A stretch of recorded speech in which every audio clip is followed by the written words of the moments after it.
With the winter season approaching, there are two things that are inevitable to come around each year. Mariah Carey and the Game Awards. I'm joined with my best friend, Mr. Gambino, not that Gambino. As both me and him, we will be discussing the nominations for this year's Game Awards. Usually I don't want a lot for Christmas, but we've got a lot under the tree this year at the Game Awards, including some controversial nominees. Starting off with the best esports event. Personally, I've been twerping since like at least 2008. It's been a dance move that I've been a personal favorite of mine. I love to shake my ass. I'm gonna have to go with the only one that I actually care to watch, Evo. Best esports coach. Baziska is he's kind of calling me with that name. Eric Doombro sounds like somebody that would have screamed at me and called me a slur in an Xbox Live lobby. Roban is just a stand out to me. You know, all these other names are kind of like the new model cars. This is like a 1993 Pontiac. I can go with score right here. I'm loving score. Best esports team. I'm going to be 100% honest. I care nothing for any of these organizations, but if I had to choose one, I'm throwing up my FaZe gang signs right now as we speak. Well, I'm going to be 100% dishonest. At the tender age of 3 months, I was out there shouting like best esports athlete. You know what, at this point, if they're gonna be the ones judged for performance and conduct, then we just have to go with whoever looks nice, who looks polite. Faker. So we go with Faker. He'll shake your grandma's hand and get invited over for Thanksgiving dinner. Okay. Best esports game. That is a lot of words. I want to vote for Rocket League because I played Rocket League and it's full of sweats, unfortunately, now, but it's still a fun game no matter how many times I leave it and pick it back up. We're gonna take a moment to thank today's sponsor. Sponsor is Bridge Wallet. Today Tess is sponsored by Raycon. Most anticipated game. My most anticipated game out of this entire list is actually Hogwarts Legacy. And you're canceled.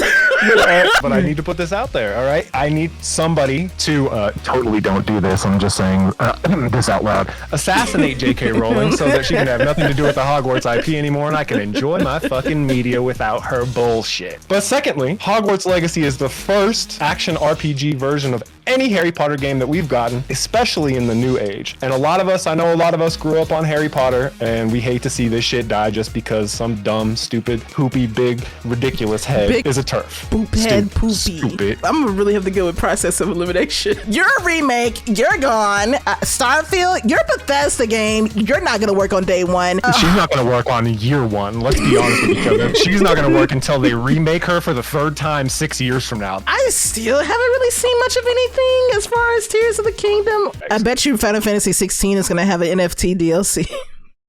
Oh my lord.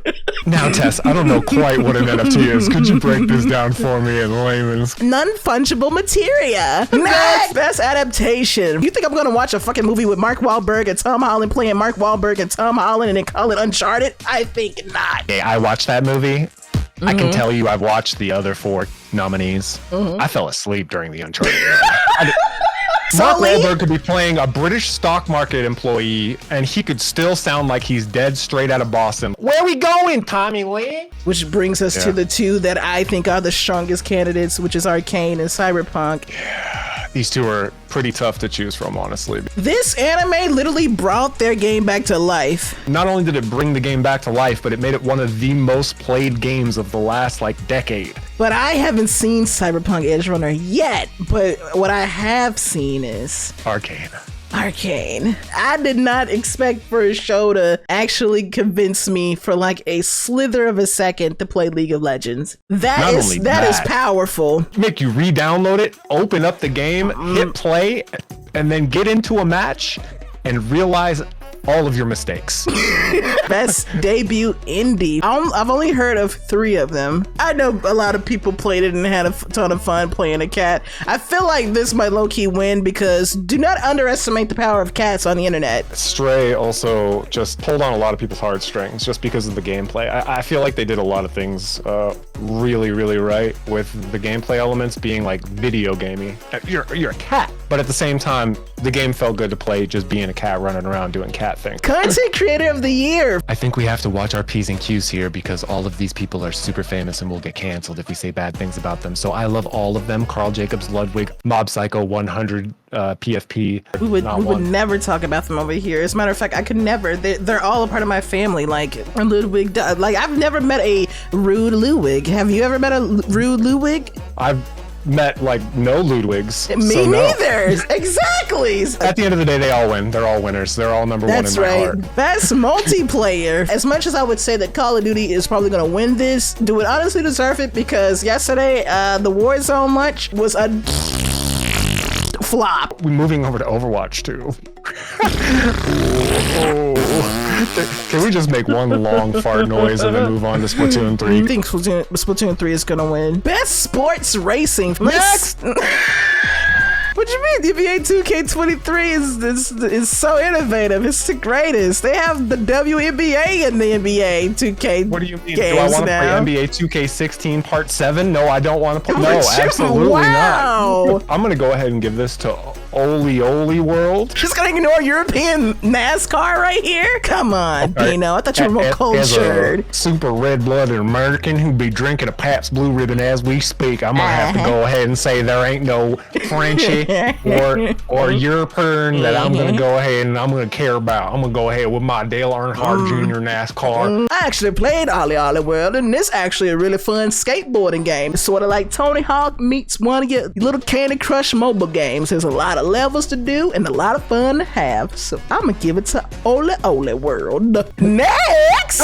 All right, we got Best Sim Strategy. Okay, first of all, I didn't even know that there was a Doom simulation game. I just recently watched the Dune movie. I'm a little bit late to the party. Welcome on in. That movie was beautiful. So glad Everything you could about that join movie us, was beautiful. Kwisat Haderach. Give me the blue eyes, please. As far as Mario and Rabbids, this is a Ubisoft game. It's in the trash with Bethesda games. Yeah, I'm gonna have to hit the Ariana Grande on this one and say thank you next. Best family. I wonder who's gonna win. Really glad they gave Nintendo their own category this year. This is really classy of them. This category is about as diverse as a Ku Klux Klan meeting. Oh no. Best fighting. One of these things is not like the other. Was there like a multiplayer patch that I missed? So sorry, Seafood. We're gonna have to disqualify you.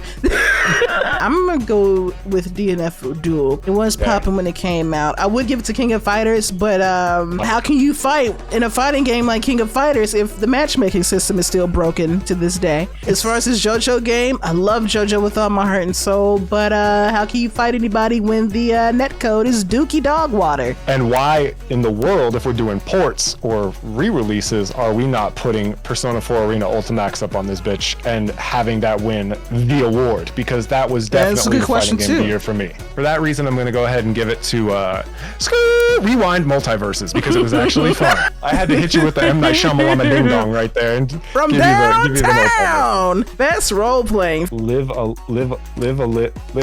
Excuse you. Hold on, let me get my glasses. Actually, the title is Life Alive. And putting the glasses back down. Regardless, I didn't play it, so... There's only one real role-playing game on this list. Yeah, there's it's Elden Pokemon Ring. Legends. What? Oh, Excuse me? it's Elden Ring. Is the bitch gonna have the bust out a Pikachu at you? The only thing I've ever seen about Xenoblade Chronicles is when they bring up a Xenoblade game to try to compare it to a Pokemon game whenever there's a Pokemon game coming out. The Switch has more than enough power to handle a Xenoblade game. Pokemon is clearly an inferior product and Game Freak sucks, so Triangle Strategy is not even an RPG. We all know who's gonna win. Yeah, I did. We all know who's gonna win. There is no Without a questions about it. It's right here. Pokemon Legends Arceus. Elden Ring is desecrating all of these motherfuckers. Pause. I don't agree. Oh, we're having a change of heart? Oh, M. Night Shyamalan Ding Dong, we're going back to Triangle Strategy. Tactics-style games are pretty few and far between in this era especially. That it's is hard enough to true. get a turn-based JRPG, let alone a turn-based tactics game. And That is this true. one stole people's hearts. People loved this game through and through. And as much as I love Elden Ring, I would personally have to give it to Triangle Strategy. But the shit is a lot of fun to play. The strategy's incredible. The characters are really fun right out of the gate. and it's just a lot of fun. Best action adventure. Shit is shaking the table right here because I've seen playthrough for Plague's Tale Requiem, and this game deserves to win one award. It deserves to win something. The one thing I have to say about this category is how the fuck did God of War Ragnarok make it in last second? Somebody at Sony must have got on them knees and went to town to get it here like barely a month after its release. Somebody paid somebody. That's what's sad about Horizon is that every single time a Horizon game has came out, it's been 2 for 2 as far as getting a masterclass cuck happen to it. The first one that came out, it got cucked by Breath of the Wild, and now with this year, it got cucked by Elden Ring, got cucked by God of War. Horizon is JaVale McGee. Just can't catch a break. I don't even think Horizon is JaVale McGee. The company that makes this game, like, they are Shacked and a Fool. They are the whole Shacked and a segment. Fool. How do you fuck that up not once but twice on such a big budget game? Horizon definitely should have did what like almost every damn game did with God of War Ragnarok. Completely move their releases out of the month of February. You gotta cyberpunk it. Put up the little infographic or whatever, the little photoshopped image that says Horizon Forbidden Westers. Sorry, but we're gonna have to push this game back as we fucked up again and we released our game right next to Elden Ring, and Elden Ring fucked us up. We can't sell product at all. Everybody spent their $60 on Elden Ring. We can't. Stray. Best action adventure game. I'm a cat.